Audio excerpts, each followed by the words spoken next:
আসসালামু আলাইকুম। আপনারা কেমন আছেন? আশা করি ভালো আছো। তোমাকে আজকে একটা এরকম জায়গা দেখাই, দেখো কি সুন্দর জায়গা।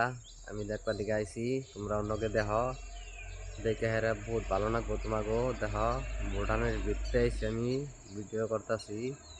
তোমাকে নিকে দেখো কি সুন্দর জায়গা, দেখলে বাদা বহুত ভালো লাগবো। আমি আইছি হেরে ভিডিওটা তোমাকে দেখাইতেছি। তোমরা দেখো কি সুন্দর ভিডিও, দেখে আর বহুত ভালো লাগবো। দেখে আর কিরকম লাগে। আর আমার ভিডিওটা কমেন্ট করো, শেয়ার করো, সাবস্ক্রাইব করো। তোমরা দেখো, ভালো করে দেখো কি সুন্দর জায়গা দেখাইতেছি। দেখো পাহাড়, ইন্দে ওর আগে খালি পাহাড় ঘুরবার দিকে আইছি। পাহাড় দেখে আর ভালোই লাগে। পাহাড় দেখাটা বলে সুন্নত। দেখো